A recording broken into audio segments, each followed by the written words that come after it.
Yo, what's up mga kaibigan? This is I2K po again. Ngayon nandito ulit tayo sa channel ni Pinas News Insider. Dito ulit tayo magbibigay ng komento at reaksyon. Kaya samahan nyo guys. Let's go! Bukas ni Pangulong Ferdinand Bongbong Marcos Jr. patungo sa China. Ito ang kauna-unahang state visit ng Chief Executive para sa taong 2023. Gaganapin ang departure program ni Pangulong Bongbong Marcos sa Maharlika Hall dyan sa Villamor Air Base, dyan sa Pasay City. Sa ganap na alauna ng hapon, inaasahan namang dadalo para sa naturang aktibidad ang mga miyembro ng kanyang gabinete. At lalo na syempre ang magiging caretaker ng bansa sa panahong wala dito si Pangulong Bongbong Marcos Jr. at ito ay sa katauhan ni Vice President Sara Duterte Carpio. Habang wala nga ang Pangulo ay may mga itatalaga din na mga personnel na pansamantalang aakto ng mga importanteng function. Uobligahin naman ang mga pupunta doon sa naturang event na sumailalim sa antigen test para na rin sa COVID-19. Kasama na ang mga kagawad ng media na kinakailangan sumailalim sa naturang proseso, pati na ang iba pang sasaksi sa nabanggit na aktibidad. Magang na sa batas nitong nakalipas na buwan ang pambansang pondo para sa taong kasalukuyan. Buwan ng Disyembre, nilagdaan ni Pangulong Ferdinand Marcos Jr. ang 5.2 trillion pesos 2023 General Appropriations Act para makarecover ang administrasyon sa susunod na taon dahil ang bansa ay nalubog dahil sa pandemya. Kabilang sa mga prioridad ng sektor sa ilalim ng unang pambansang budget ng administrasyon ay ang edukasyon, public works, pangkalusugan, kapakanang panlipunan, agrikultura at pati na rin ang transportasyon. Sa kanyang talumpati sa ceremonial signing ng General Appropriations Act sa Malacanang, sinabi ni Pangulong Marcos Jr. na mahalaga ang pagpasa nito dahil magsisilbi itong roadmap kung ano ang balak gawin ng gobyerno sa susunod na taon. Ito ang balita ngayon na hindi pa pinalalabas ng mainstream media. Good news! Nagkaroon ng courtesy call ang pinakamayamang pamilya sa buong mundo kay President Bongbong Marcos Jr. na nire-represent ng isang royalty ng House of Saud na si Prince Faisal bin Farhan Al Saud, Minister ng Foreign Affairs ng Saudi Arabia. Ano kaya ang layunin nito sa kanyang pakikipag-meet kay President Bongbong Marcos at bakit kaya hindi ibinalita ng mainstream media ang pinag-uusapan nila sa publiko? Pero bago natin simulan ng balitang ito, please Sa lahat ng di pa nakasubscribe kay Pinas News Insider mga kaibigan, mag-subscribe na po tayo at huwag nyo rin pong kalimutan mag-subscribe dito sa akin channel. huwag kalimutang mag-subscribe at i-click ang notification bell para mas maging updated pa kayo lalo sa lahat pa ng bagong videos na i-upload namin. At eto na nga mga kababayan, ang House of Saud o Al Saud ay isang dynastic name na binubuo ng salitang Al, meaning family of or house of, at dinudugtong ang personal name ng isang pamilya o ancestor. Sa case ng Al Saud, ang ancestor nila ay si Saud Ibn Muhammad. Ibn Mukrim ang tatay ng ika-18 century founder ng Muhammad bin Saud, ang ruling royal family ng Saudi Arabia.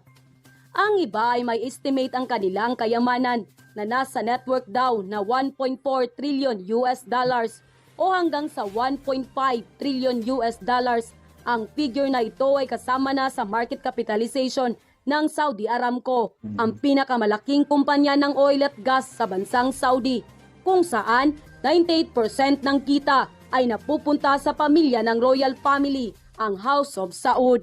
At nito ngang September 29, 2022, ang Minister ng Foreign Affairs ng Saudi Arabia na si Prince Faisal bin Farhan Al Saud ay bumisita kay President Bongbong Marcos Jr.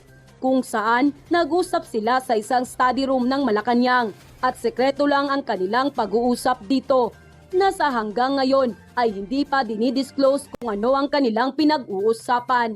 Hindi kaya ito isang pag-uusap ng dalawang pinakamayaman at makapangyarihan na pamilya sa buong mundo, ang Marcos at House of Saud, para sa katugunan na lalo pang mapaunlad ang buhay ng mga Pilipino. Ano sa tingin nyo, mga kababayan, ang inyong kuro-kuro patungkol sa balitang ito? I-comment nyo naman sa ibaba para malaman namin kung ano ang inyong opinyon patungkol dito. Samantala, labis namang humanga ang mga netizen at hindi mapigilang magbigay ng kanilang reaksyon at komento. I remember what PRRD said. Di niya magagawa ang lahat ng pagbabago sa Pinas unless we have another Marcos as our president. We that PRRD believe, I truly believe na Philippines will shine again. Siya lang ang nag-iisa at natatanging presidente ng Pilipinas na binibisita ng mga matataas na tao sa buong mundo. Salute PBBM! sila pa talaga ang pumunta sa Pinas.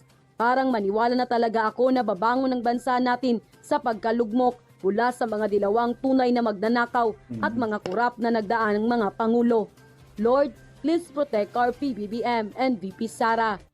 Happy New Year po sa ating lahat. 2023 na. At dahil unang vlog natin ngayon taon ay super special, ang guest naman natin ay si DepEd Secretary Vice President Sara Duterte. Happy New Year, Mr. President, Apo BBM. At syempre, Happy New Year po sa lahat ng nanonood. Medyo matagal na since yung last vlog natin na magkasama. Kampanya pa yata yun.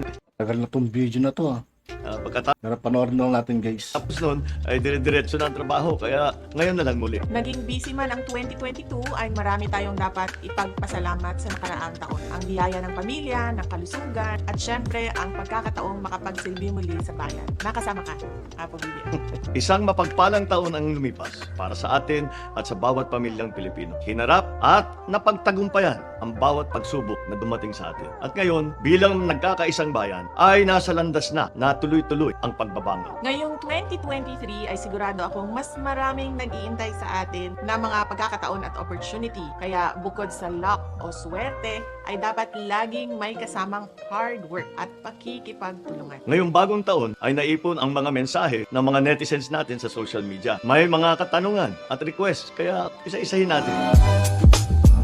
Ano po ang personal New Year's resolution ninyo? Matulog ng mas mahabang oras. Paabutin ng 8 hours yung tulog. Huwag lang 5 hours. Halos ganun din kagaya ng kay Inday. Talagang kailangan na matuto ko na magpahinga dahil nagkakasakit na. Hindi na dapat mangyari yun. On an even more personal level, I would like to spend more time with my family.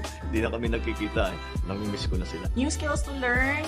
Tutuloy ko yung aking short course sa psychology.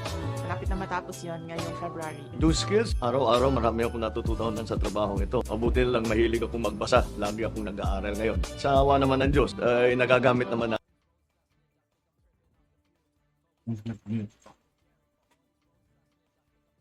buhay ng bawat Pilipino. Nagkakaisa ang Pilipinas para sa ikabubuti ng lahat. Yan ang aking pangarap para sa taon na ito, sa aking palagay. Kung ipagpatuloy natin ang pagkakaisa natin, makakamtan natin. Sa pagpasok po, Expose ko lang, guys. Kung gusto niyo mapanood yung movie ni Apple Lakay, ito. Search nyo lang to, guys. Bago ko ikat to, guys, tapos na yung reaction natin dun, guys. To, kung gusto niyo mapanood to, punta lang kayo rito sa channel ko. Ito yung title, The Ferdinand Marcos True Story Full Video. Movie po ni Apple Lakay ito, guys. Nahalungkat ko lang. Tapos in-upload ko dito. Panoorin nyo, guys. Napakaganda nito. At yun nga po, guys. Dito po tatapos ang ating reaction video. Muli ako po si I2K ng Sundalo ng Tunggalo at 811. Maraming salamat sa patuloy na pagsuporta. Yeah. Peace out.